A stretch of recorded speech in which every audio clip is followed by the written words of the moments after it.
Hello friends, welcome to PYQ guide. आज हम हाजिर हैं नए टॉपिक के साथ।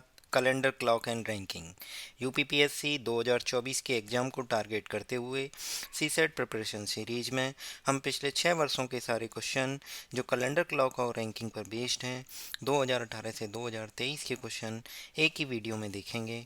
इसके बाद हमें कहीं और जाने की ज़रूरत नहीं है। Question number 56, clock based question. अभी तक पिछले 6 सालों में क्लॉक का एक ही क्वेश्चन आया है जो कि 2023 में आया है सेट सी में। क्वेश्चन नंबर 56 क्या कह रहा है? There is a clock that is 3 minutes late on Sunday at 2 p.m.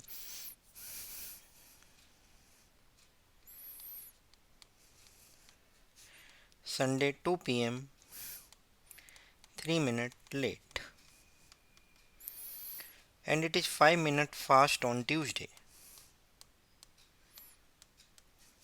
on 2 p.m.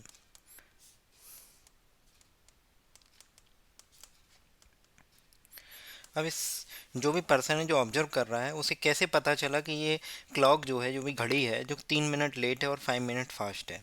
तो उसने कोई करेक्ट टाइम वाली एक घड़ी देखी होगी जो करेक्ट टाइम दिखा रही होगी। उस करेक्ट टाइम वाली वॉच से उसने देखा कि संडे को जब 2 p.m. हो रहे थे, करेक्ट टाइम जो वो क्लॉक दिखा रही थी, उस क्लॉक में जब 2 p.m. हो रहे थे तो जो क्लॉक है जिसकी हम बात कर रहे हैं वो उस घड़ी में 1:57 p.m. हो रहा था। ट्यूसडे को 2 p.m. पर फिर ऑब्जर्व किया तो उसने कहा 2:05 p.m. हो रहे हैं। तो इस पूरे घटनाक्रम में कितने घंटे का गैप है? संडे को 2 p.m. से ट्यूसडे को 2 p.m. मतलब 48 आवर्स का गैप है। 48 आवर्स के गैप में ऑब्जर्व करो क्या हुआ कि कोई घड़ी पहले लेट थी वो फास्ट हो गई। इसका मतलब इन दोनों के बीच में किसी न किसी टाइम पे उसने करेक्ट टाइम शो किया होगा।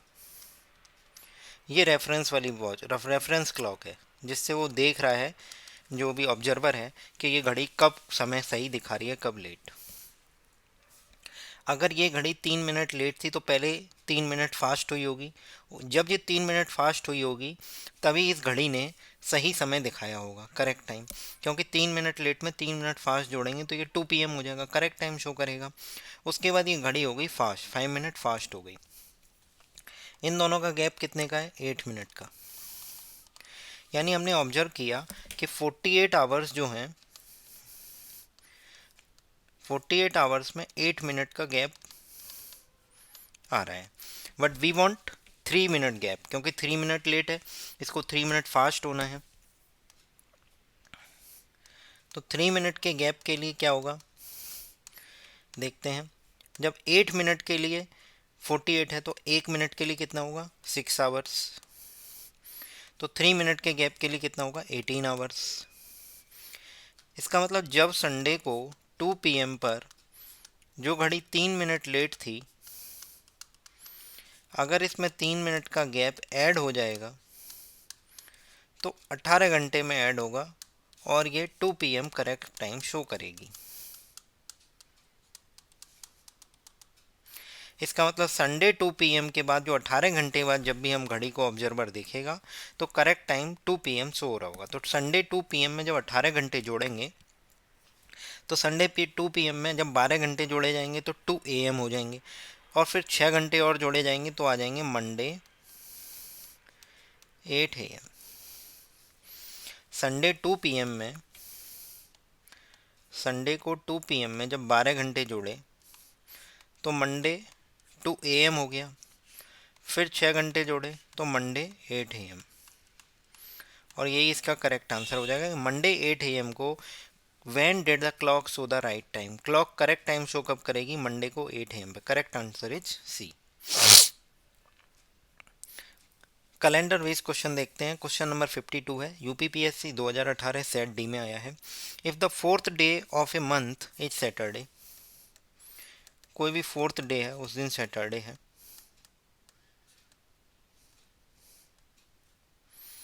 Which day will be 5 day before 26 of the month. जब मंथ की 26 तारीख है उससे 5 डेज बिफोर बोल रहा है। 5 डेज बिफोर। जब 5 दिन पहले की बात करते हैं तो आ जाएगा 21। एक चीज़ पता है कि अगर 1 तारीख को मंडे है तो अगला मंडे क्या आएगा, +7 करके 8 तारीख को आएगा। फिर अगला मंडे 15 को आएगा +7 करके। तो ऐसे ही जब यहाँ ऑब्जर्व किया तो 4 + 7 11, 11 + 7 18, यानी 18 को क्या होगा सैटरडे, 19 को क्या होगा संडे, 20 को क्या होगा मंडे, और 21 को क्या होगा फिर ट्यूसडे। तो इसका करेक्ट आंसर आ जाएगा ट्यूसडे। 26 से 5 दिन पहले पूछा गया 21 को क्या होगा। हमें पता है 7 दिन बाद एग्जैक्ट डे सेम रिपीट होता है, तो हमने देखा 4 + 7 11, 11 + 7 18, यानी 11 को और 18 को दोनों दिन सैटरडे होगा। 18 को सैटरडे है तो 19 को संडे, 20 को मंडे और 21 को ट्यूसडे होगा। Question number 52, in which century February will have 29 days. फरवरी 29 डेज होने का मतलब वो पूछ रहा है कि लीप ईयर कौन सा है।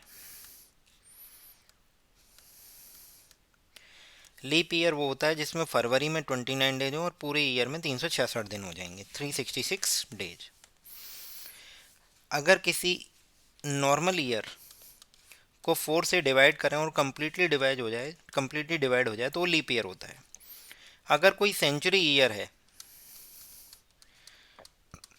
तो उसको 400 से डिवाइड करना पड़ता है, और 400 से अगर वो कंप्लीटली डिविजिबल हो जाए तो वो लीप ईयर होगी। एक चीज़ और, कोई भी नंबर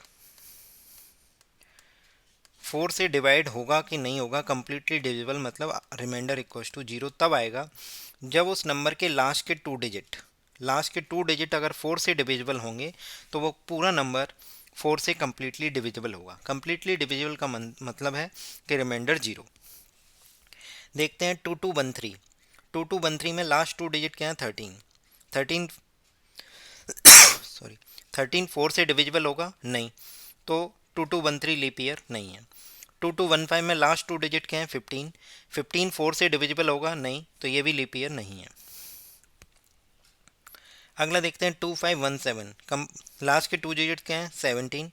17 को 4 से डिवाइड करेंगे तो रिमाइंडर 0 नहीं आएगा, मतलब कंप्लीटली डिविजिबल नहीं है। तो 2517 में अब आएगा 2300। मैंने देखा 2300 नॉर्मल ईयर नहीं है, 2300 एक सेंचुरी ईयर है। सेंचुरी ईयर को चेक करने के लिए कि उसमें फरवरी में 29 डेज होंगे या नहीं होंगे, इसका मतलब सेंचुरी ईयर कोई लीप ईयर होगा या नहीं होगा, तो उसको 400 से डिवाइड करेंगे। तो 23 को जब 4 से डिवाइड करेंगे तो वो डिविजिबल नहीं होगा, कंप्लीटली डिविजिबल नहीं है। इसका मतलब ये है कि वो सेंचुरी ईयर भी लीप ईयर नहीं है। तो 2300 भी सेंचुरी लीप ईयर नहीं है। ये इसका एक भी आंसर सही नहीं है। अगर एक ऑप्शन 2400 होता तो ये सही होता। 2400 को जब 400 से डिवाइड करेंगे तो कंप्लीटली डिविजिबल हो जाएगा और रिमाइंडर आ जाएगा 0। इसका मतलब 2400 एक ऐसा सेंचुरी ईयर है जिसके फरवरी मंथ में 29 डेज होंगे, मतलब वो लीप ईयर होगा, उसमें 366 डेज होंगे। नेक्स्ट क्वेश्चन देखते हैं 100। यूपीपीएससी 2019 सेट बी में आया है। 1 जनवरी 1995 को संडे है। What day it was on 1 जनवरी 1996। एक कॉन्सेप्ट बताता हूँ। अगर 1 जनवरी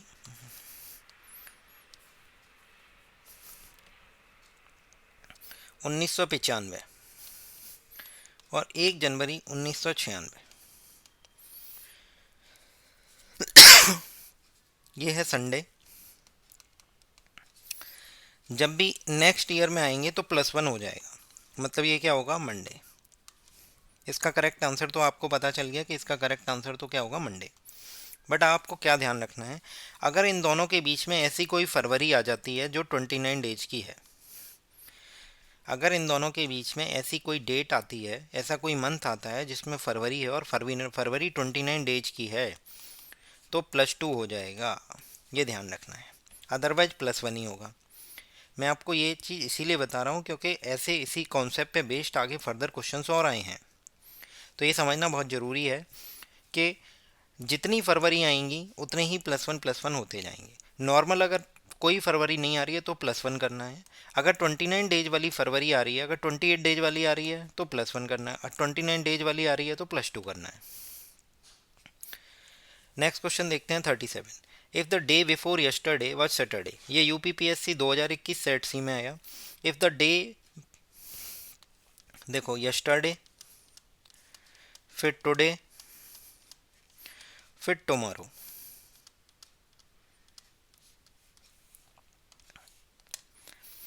if the day before the yesterday was Saturday, yesterday से एक दिन पहले सैटरडे है, तो इससे यस्टरडे को क्या हुआ होगा, संडे।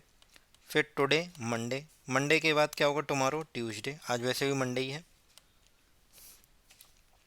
पूछ रहा है what day will be on the day after tomorrow, tomorrow के बाद वाला जो दिन है उसका बताना है, तो ट्यूसडे के बाद क्या आएगा, वेडनेसडे। तो इसका करेक्ट आंसर हो जाएगा वेडनेसडे। Question number 51। इफ 13 अगस्त 2017 को थर्सडे है तो 27 अगस्त 2023 को क्या होगा। अभी मैंने बताया था, सबसे पहले तो हम इसमें गैप देखते हैं, 6 का गैप है, क्लियर। इन दोनों के बीच में 2018 आएगा, 2019 आएगा, 2020 आएगा, 2021, 2022। 2020 एक ऐसा ईयर है जो लीप ईयर है, इसके फरवरी मंथ में कितने 29 डेज होंगे, तो एक +1 एक्स्ट्रा हो जाएगा, इसका मतलब 7 हो गए। तो थर्सडे में अगर 7 दिन जोड़े जाएंगे तो थर्सडे आएगा, बट वो कौन से दिन आएगा, 13 को आएगा, सेम 13 अगस्त 2023 को थर्सडे होगा, क्योंकि 7 दिन बाद क्या होता है, एग्जैक्ट रिपीट होता है, 6 + 1 7 हुआ। तो 13 अगस्त 2017 को अगर थर्सडे है तो 13 अगस्त 2023 को भी थर्सडे होगा। अब हमसे पूछा है 27 को बताना है, तो इसमें +7 जोड़ा तो 20, फिर +7 जोड़ा तो 27, तो 27 अगस्त 2023 को भी थर्सडे ही होगा। इसको थोड़ा और समझते हैं।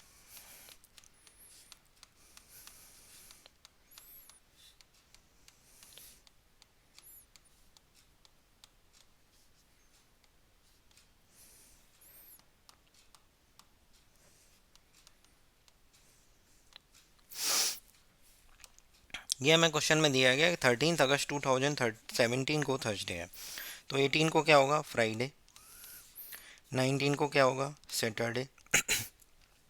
ये +1 क्यों किया जा रहा है, क्योंकि इनके बीच में कोई भी ऐसा फरवरी नहीं आ रहा है जिसमें 29 डेज हो। सैटरडे के बाद संडे, ये संडे नहीं होगा। क्यों नहीं होगा, क्योंकि इस 2020 में एक फरवरी ऐसा आ गया, मतलब अगर 13 अगस्त 2017 और 13 अगस्त 2022 में बात करूं तो फरवरी 2020 इसमें आ गया, तो फरवरी 2020 एक लीप ईयर है 2020, तो फरवरी में 29 डेज होंगे। तो जो +1 हो रहा था जैसे थर्सडे से फ्राइडे, वो सैटरडे की जगह +2 हो जाएगा, तो क्या आएगा, मंडे आएगा। फिर 2021 में फिर +1 ट्यूसडे, 22 में क्या होगा, वेडनेसडे +1, 23 में क्या होगा, वेडनेसडे +1 थर्सडे। तभी तो हमने लिखा था कि 2023 13 अगस्त को थर्सडे होगा, क्लियर। तो इसका करेक्ट आंसर थर्सडे आ जाएगा। Question number 68। Which of the following years will have same calendar as 2009। Concept समझते हैं। कोई भी नॉर्मल ईयर और एक लीप ईयर, दो ही होते हैं। कोई भी लीप ईयर हमेशा 28 ईयर्स के बाद रिपीट होगी, और कोई भी नॉर्मल ईयर या तो 11 ईयर्स के बाद रिपीट होगी या फिर 6 ईयर्स के बाद। हाउ वी कैन डिसाइड कि 11 इज करेक्ट और 6, तो देखते हैं। अगर नॉर्मल ईयर में 11 जोड़ेंगे, एक चीज़ और बताइए, नॉर्मल ईयर का कैलेंडर नॉर्मल ईयर के कैलेंडर के बराबर होगा, नॉर्मल ईयर का कैलेंडर लीप ईयर के कैलेंडर के बराबर नहीं होगा कभी भी। इसी कॉन्सेप्ट को ध्यान में रखते हुए हम 6 और 11 को चूज करेंगे कि 6 इज करेक्ट और 11 इज करेक्ट। जब नॉर्मल ईयर में 11 जोड़ेंगे तो अगर लीप ईयर आता है तो इसका मतलब ये कह रहा है कि नॉर्मल ईयर का कैलेंडर लीप ईयर के बराबर है, जो कि हमने बताया कि नॉर्मल ईयर का कैलेंडर लीप ईयर के बराबर नहीं होगा। तो नॉर्मल ईयर में अब 11 ना जोड़ के 6 जोड़ेंगे तो नॉर्मल ईयर आएगा। अगर नॉर्मल ईयर में 11 जोड़ने के बाद नॉर्मल ईयर आता है तो करेक्ट आंसर 11 होगा। अगर नॉर्मल ईयर में 11 जोड़ने के बाद लीप ईयर आता है तो इसका मतलब ये कह रहा है कि नॉर्मल ईयर और लीप ईयर का कैलेंडर सेम होगा, जबकि नॉर्मल ईयर और लीप ईयर का कैलेंडर सेम नहीं होता, क्योंकि नॉर्मल ईयर में 365 दिन होते हैं, लीप ईयर में 366 दिन होते हैं। तो ये दोनों इक्वल हो नहीं सकते, एग्जैक्ट ट्रिप्लिका नहीं हो सकते। तो जब 11 नहीं होगा तो आंसर 6 होगा। तो हमें डिसाइड कैसे करना है, हमें चेक करना है पहले 11 से ही। अगर 11 से लीप ईयर आ जाता है, सबसे पहले 11 से ही चेक करेंगे। अगर 11 से लीप ईयर आता है और अगर नॉर्मल ईयर में लीप ईयर आएगा तो हम कैंसिल कर देंगे और 6 जोड़ के आंसर निकालेंगे। अगर 11 जोड़ने पर नॉर्मल ईयर ही आ रहा है तो फिर सही है, क्योंकि नॉर्मल ईयर का कैलेंडर नॉर्मल ईयर की तरह हो सकता है। कोई भी लीप ईयर अगर दी जाए क्वेश्चन में तो उसमें 28 जोड़ना है। 2009 पूछा है, सबसे पहले मैंने 11 जोड़ा तो कितना आया 2020। मैंने देखा कि 2009 जो है नॉर्मल ईयर है, एक लीप ईयर नहीं है, बट जबकि 2020 एक लीप ईयर है, क्योंकि ये 4 से डिविजिबल है। तो नॉर्मल ईयर का कैलेंडर लीप ईयर के इक्वल नहीं हो सकता, ये भी बताया था। तो हम क्या करेंगे, इसमें 6 जोड़ेंगे, तो इसका करेक्ट आंसर क्या आ जाएगा 2015। तो 2009 का कैलेंडर 2015 के इक्वल होगा। यही अगर मैं आपसे पूछता कि 2008 का कैलेंडर किसके इक्वल होगा, तो आप कहोगे 2008 एक लीप ईयर है, लीप ईयर का कैलेंडर 28 ईयर्स के बाद रिपीट होता है, तो आ जाएगा 2036। Clear. Question number 99, if 31st March 2008 is Monday, then what day shall be on 31st March 2011। 2008 से 2011 के बीच में 3 साल का गैप है और कोई भी लीप ईयर नहीं आ रहा है। देखो 2009 नॉर्मल ईयर, 2010 नॉर्मल ईयर, कोई तो +3 हो जाएगा। हर एक साल का +1 +1 +1 +1 +1 +1 +3 हो जाएगा। तो मंडे में जब +3 करेंगे तो ट्यूसडे वेडनेसडे थर्सडे।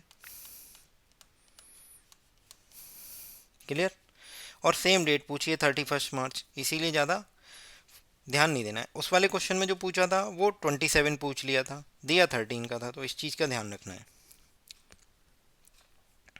अब देखते हैं ranking based question. Ranking based question में क्या है, क्वेश्चन नंबर 47 जो कि यूपीपीएससी 2019 सेट बी में आया। इसमें बोला गया है रमन इज एज फास्ट, बहुत ईजी क्वेश्चन है। Raman runs faster than Mohan, तो रमन का R faster than Mohan, but not as fast as Karim. अब इसको नहीं समझ में आ रहा है तो इसको हिंदी में पढ़ लेते हैं। देखो, रमन मोहन से तेज दौड़ता है, रमन मोहन से तेज दौड़ता है, Raman is greater than Mohan, लेकिन करीम से तेज नहीं। करीम से तेज नहीं मतलब करीम की ज़्यादा है रमन से। क्लियर। अगला देखते हैं, करीम सुमन से तेज दौड़ता है, करीम सुमन से तेज दौड़ता है, लेकिन अभिनव से नहीं, तो अभिनव की करीम से भी ज़्यादा है, अभिनव की करीम से भी ज़्यादा है। अब क्वेश्चन में पूछा है कौन सबसे तेज दौड़ता है, Raman runs faster than Mohan, ये हो गया, but not as fast as Karim, तो इसका मतलब हो गया करीम की रमन से ज़्यादा है। Karim runs faster than Suman, ये हो गया, but not as fast as Abhinav, तो अभिनव की स्पीड ज़्यादा है करीम से। अब क्वेश्चन में हमसे पूछा है हु रन्स फास्टेस्ट, तो इस वाली इक्वेशन में सबसे ज़्यादा करीम की है, करीम यहाँ पे, और करीम से भी ज़्यादा किसकी, अभिनव की, तो इसका करेक्ट आंसर हो जाएगा अभिनव। अभिनव सबसे तेज दौड़ता है। Question number 70, Vikas rank 18th in the class. Rank हमेशा टॉप से बताई जाएगी, ये बॉटम है, ये विकास है, इसकी 18th रैंक है। अगर किसी की रैंक 18th है इसका मतलब उससे पहले 17 पीपल हैं, 17 स्टूडेंट उसमें हैं, और पूरी क्लास में उन्होंने दिया है 49 स्टूडेंट हैं। पूरी क्लास में कितने हैं, 49 स्टूडेंट। तो ये बचे हुए विकास के बाद कितने होंगे ये देखते हैं। ये 17 है प्लस विकास हो गया 18th, तो 49 में से अगर 18th माइनस कर देंगे, 49 में से 18 माइनस कर देंगे तो आएगा 31।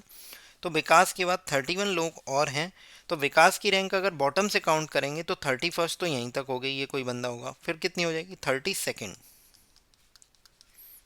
Clear. Question number 86, A is UPPSC 2019 set B में है, A is richer than B, C is richer than A, D is richer than C, और ई जो है रिचेस्ट है। क्लियर है। अब यहाँ पे देखते हैं, इन दोनों से अगर देखेंगे तो क्या आएगा, डी ग्रेटर देन सी ग्रेटर देन ए, क्योंकि देखो ये डी सी है, ये डी सी है, सी के आगे क्या लगा हुआ है, ए, ये हो गया।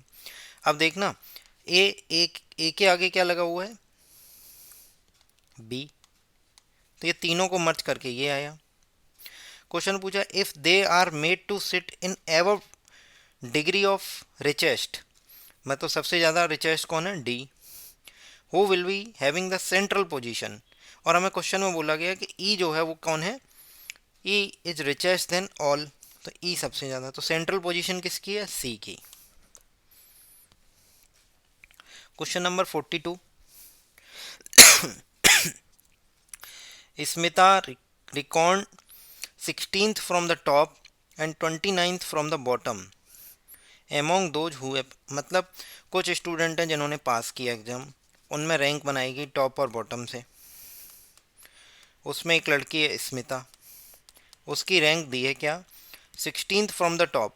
अगर वो 16th फ्रॉम द टॉप है इसका मतलब उससे ऊपर 15 लोग हैं, and 29th from the bottom इसका मतलब उससे नीचे 28 लोग हैं।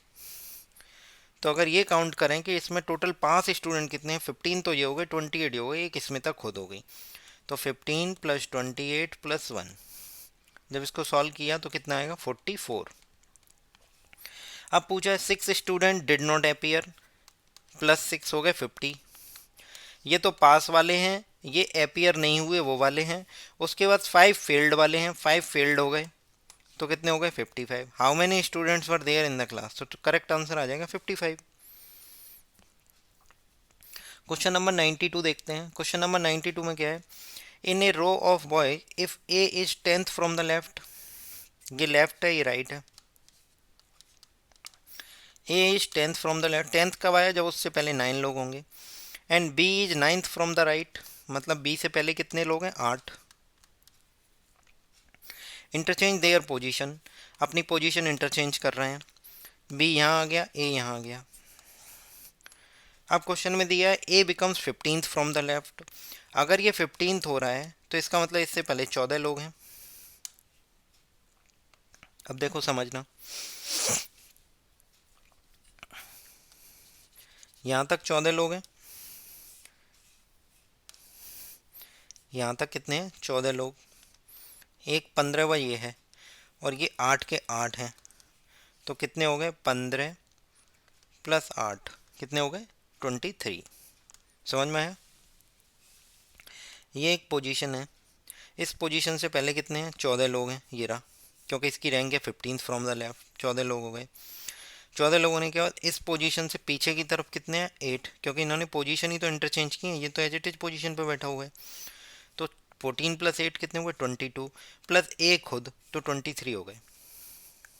Question number 49, by arranging the following words according to the English dictionary find the third word. सारे लेटर क्यू से स्टार्ट हैं, सारे वर्ड्स क्यू से स्टार्ट हैं। अगला सेकंड लेटर देखते हैं, सब में सेकंड लेटर यू है। फिर उसके बाद देखते हैं इसमें थर्ड लेटर क्या है, ई, इसमें क्या है, ई, इसमें क्या है, ए, इसमें क्या है, ई, इसमें ए। तो सबसे पहले ए बी सी डी में ए आता है, देन ई, तो ए आ जाता है। तो इन दोनों में देखते हैं क्वालिटी और क्वार्टर, QUALITY, QUARTER, QUAQA। अब एल पहले आता है या आर, तो एल पहले आता है, तो क्वालिटी को फर्स्ट रैंक दी जाएगी कि डिक्शनरी के हिसाब से सबसे पहले क्वालिटी मिलेगा, फिर क्वार्टर मिलेगा। अब उसके बाद आता है बाकी के रिमेनिंग में, अब तीसरा ढूंढते हैं, तो QUE सब में सेम है। अगला लेटर क्या है, ए, अगला लेटर है ई, और अगला लेटर है एस, तो ए, ई और एस। फोर्थ लेटर देखते हैं बाकी रिमेनिंग 3 में, इन दोनों में सबसे पहले कौन सा लिखा जाएगा, ए वाला कौन है, QG, तो इसी की थर्ड पोजीशन आ जाएगी, और थर्ड पोजीशन ही पूछिए। क्वेश्चन नंबर 60 देखते हैं। क्वेश्चन नंबर 60 में क्या है, Anoop and Sunil are ranked 17th and 11th respectively from the top in the class of 31 student। ये टॉप है, ये बॉटम है। दो बंदे हैं, एक है अनूप और एक है सुनील। अनूप की रैंक हमें दी है, ये टोटल 31 स्टूडेंट हैं। अनूप की रैंक है 7th। 7th होने का मतलब उससे पहले 6 लोग हैं। और 11th जो है सुनील की रैंक है। 11th होने का मतलब उससे पहले 10 लोग हैं। अगर ये 6 लोग हैं, सातवां अनूप है और टोटल 10 हैं, तो ये 3 हो जाएंगे। 6 3 9 और 1 10, तभी तो 10 हो गए। ये टॉप है, ये बॉटम है। अब ध्यान से देखना, सुनील से पहले 10 लोग हैं। सुनील कौन सा है? 11वां। टोटल 31 हैं, तो ये वाले कितने लोग बचेंगे? तो 31 माइनस 11 मतलब कितने हो गए? 20। अब क्वेश्चन में पूछा है what will be their respective ranks from the bottom in the class. तो सुनील से पहले 20 लोग हैं, तो सुनील की बॉटम से रैंक कितनी हो जाएगी? 21st। यहाँ देखते हैं, 20 तो ये हो गए, 21 ये हो गया, 21 और 3 कितने हो गए? 24। तो अमन की रैंक, अनूप की रैंक हो जाएगी 24+1 मतलब 25th रैंक। मतलब अनूप से पहले 24 लोग हैं। कैसे? 20 तो ये, एक सुनील 21, 3 ये हैं, तो 21 और 3 24। तो 24 अनूप से नीचे हैं, तो मतलब 25th रैंक अनूप की है। सुनील से नीचे 20 लोग हैं, तो सुनील की रैंक 21st है। तो करेक्ट आंसर हो जाएगा ए। वीडियो पसंद आई हो तो लाइक करें, चैनल को सब्सक्राइब करें। Thank you. नेक्स्ट वीडियो में हम हाजिर होंगे मिसलेनियस टॉपिक्स के साथ। इसी तरीके से काउंटिंग फिगर, डायरेक्शन के क्वेश्चन करेंगे जो पिछले 6 सालों में आए हैं। उसमें कुछ शॉर्ट ट्रिक्स भी बताएंगे कि कैसे हम कम टाइम में काउंटिंग फिगर्स कर सकते हैं। कुछ स्टैंडर्ड हैं फिगर, उनको देख के। Thank you.